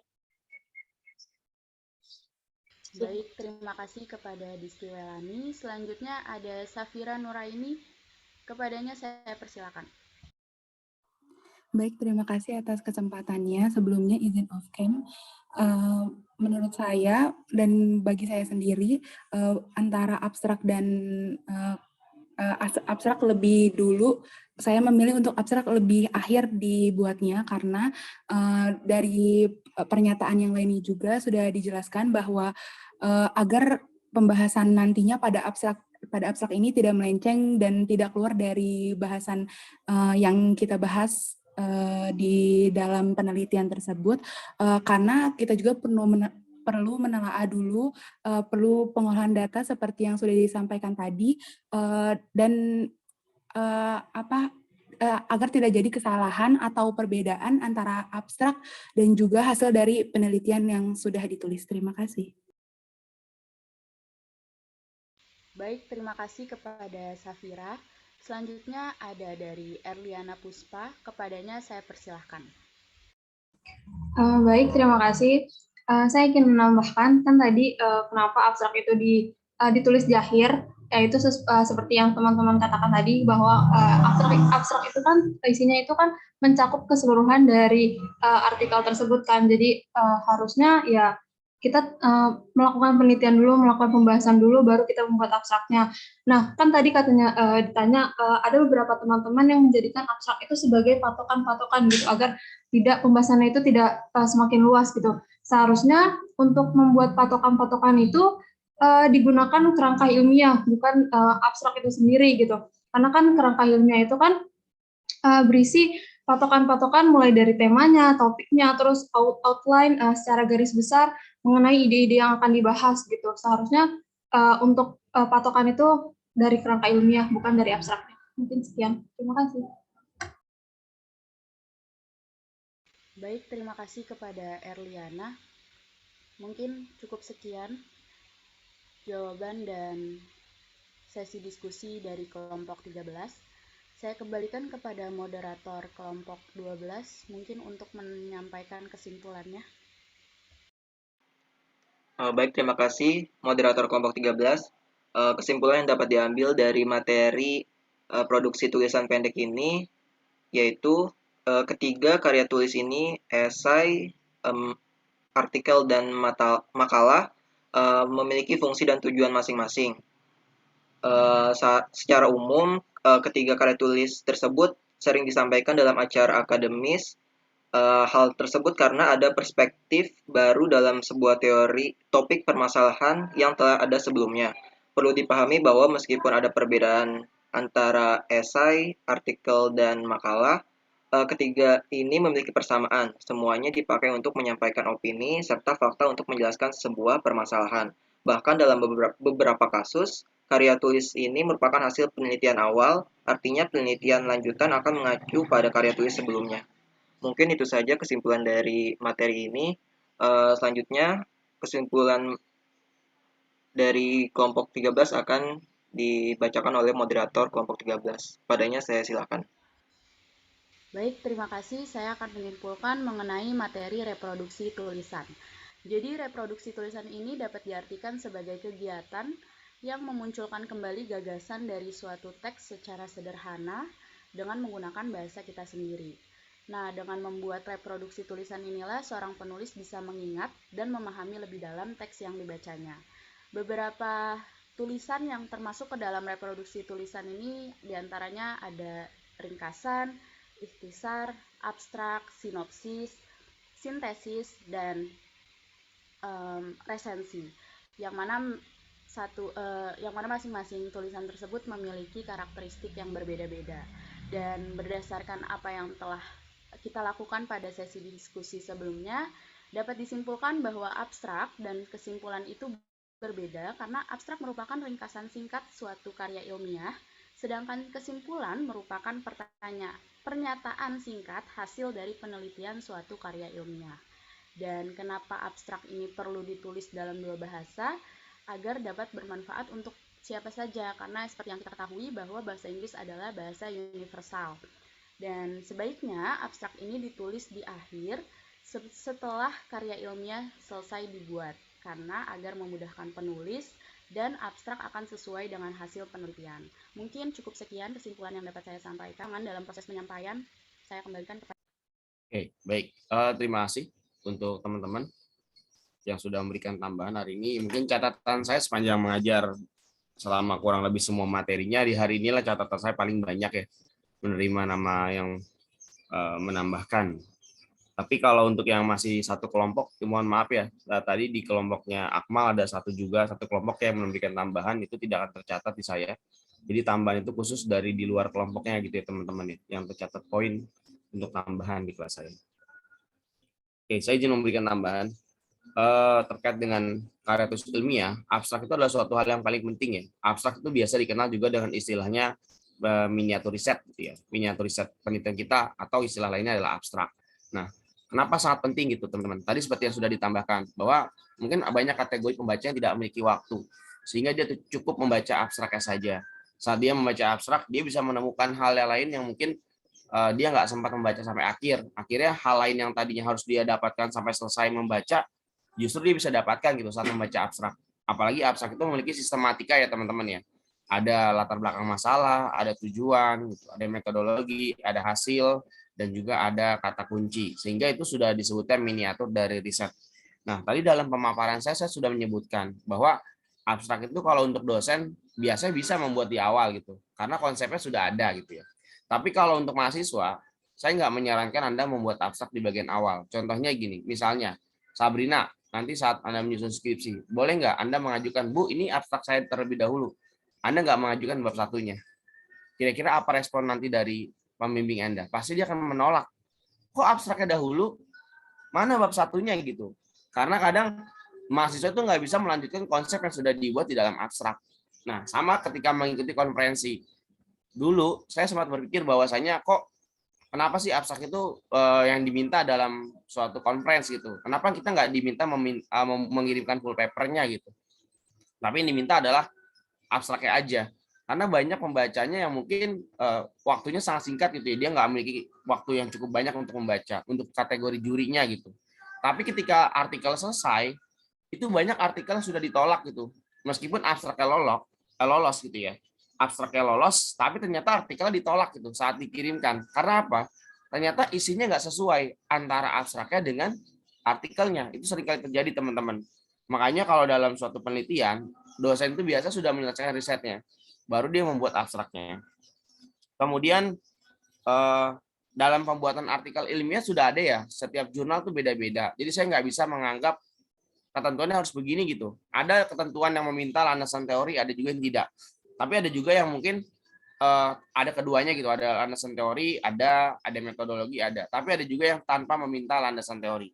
Kemudian untuk sistematika penulisan setiap jurnal juga nggak sama ya, karena setiap jurnal itu memiliki gaya selingkungnya masing-masing. Oleh karena itu artikel ilmiah nggak bisa dianggap secara general, aturannya sama semua, itu tidak gitu teman-teman. Tetapi yang biasa digunakan adalah kita akan mengikuti template. Makanya setiap jurnal itu sudah menyediakan template biasanya. Lalu kalau penulis esai atau seorang esais ya itu sudah biasanya dia menentukan yang namanya tema, topik, ataupun judul. Nah, umumnya dia akan membuat berdasarkan kategorinya terlebih dahulu. Jenis esai apa yang mau dia buat? Misalnya dia akan membuat esai cukilan watak gitu ya. Ya otomatis untuk temanya dia sudah menentukan. Karena kalau posisinya sebagai seorang penulis, itu sudah pasti dia akan menentukan tema terlebih dahulu, topik, dan juga judul. Kalau misalkan ada yang bertanya, dan dia nggak bisa menjawab pertanyaan tersebut, rasanya sangat mustahil gitu ya. Kalau esainya dia yang membuat. Tapi kalau misalkan Sabrina ini membuat esai, ternyata yang membuatnya adalah Nabila. Otomatis ketika ditanya kepada Sabrina, ya Sabrina nggak akan bisa menjawab. Karena yang membuat esainya adalah Nabila. Gitu. Tapi kalau seorang esais yang membuatnya sendiri, ya otomatis itu adalah suatu materi yang sudah dia kuasain. Jadi nggak mungkin ketika ada pertanyaan terkait dengan topik yang dipilih, dia nggak bisa menjawab. Gitu. Ya kalaupun meleset sedikit lah jawabannya dari apa yang dia tanyakan, setidaknya dia masih bisa improvisasi gitu ya. Tapi yang improvisasi masih relevan gitu teman-teman. Kemudian simpulan di dalam makalah dan abstrak itu adalah suatu hal yang berbeda. Kalau simpulan makalah kan kita menyimpulkan dari karya tulis kita secara keseluruhan. Simpulan makalah, simpulan artikel, ya, simpulan skripsi, tesis, disertasi gitu. Tapi kalau di dalam abstrak itu adalah miniatur penelitian kita. Ya, kalau disimpulan kan hasil riset kita bagaimana gitu. Jadi jawaban dari pertanyaan penelitian kita gitu itu akan terjawab di dalam bagian simpulan. Kemudian abstrak itu boleh bahasa Inggris ataupun bahasa Inggris dan bahasa Indonesia. Ada juga jurnal yang minta hanya bahasa Indonesia saja. Tapi kalau untuk kategori jurnal mau terakreditasi atau mau tingkat internasional, maka abstraknya harus berbahasa Inggris. Karena metadatanya hanya terbaca dalam bahasa Inggris. Seperti jurnal Scopus ya teman-teman. Mohon izin saya untuk menjeda sejenak karena di tempat saya sedang azan ya teman-teman ya. Saya mohon izin untuk jeda azan zuhur terlebih dahulu.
Oke, baik.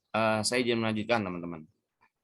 Kemudian, kalau dalam suatu jurnal, dia mau terakreditasi nantinya, ya minimal dia harus ada abstrak berbahasa Inggrisnya. Tapi kalau jurnal biasa saja ya nggak perlu pakai bahasa Inggris.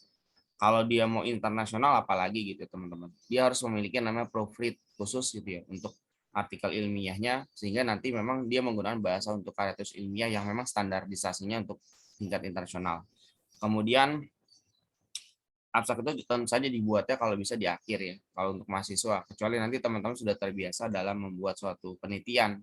Nah, misalnya Anda melihat Bu Yanti sudah membuat abstrak dalam karya tulisnya. Ya mungkin Bu Yanti sudah menyelesaikan risetnya. Makanya dia bisa membuat konsep dari abstraknya. Gitu ya. Jadi cukup jelas gitu. Nanti di akhir akan sama dengan pembahasan. Tapi kadang saya melihat artikel mahasiswa, kalau dia membuat abstrak terlebih dahulu, itu kacau. Makanya sebaiknya Anda menyelesaikan risetnya terlebih dahulu.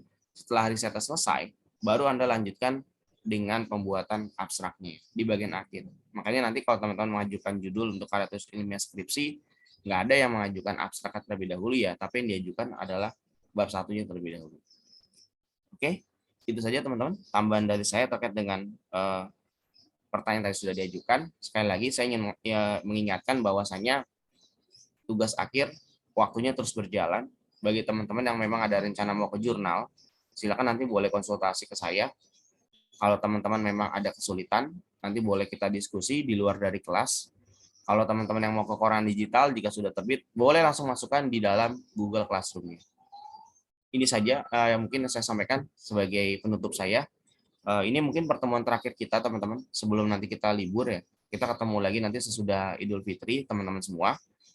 Sekali lagi saya ingin mengucapkan minal aidin wal faizin, dan saya mohon maaf jika ada salah kata, salah perbuatan. Selamat berlibur bagi teman-teman yang mau mudik. Jika tidak mudik ya silakan menikmati suasana Ciputat ya. Insya Allah Ciputat akan selalu ramai karena setiap hari meskipun sudah banyak yang mudik gitu ya, Ciputat tetap macet gitu. Nggak pernah Ciputat itu kehilangan pesona macetnya gitu teman-teman. Jadi selalu macet setiap hari. Jadi insya Allah selalu ramai lah Ciputat. Tapi bagi yang mau mudik silakan hati-hati dan nanti semoga kita bertemu lagi sesudah Idul Fitri. Saya akhiri untuk pertemuan hari ini. Wabillahi taufiq wal hidayah. Wassalamualaikum warahmatullahi wabarakatuh.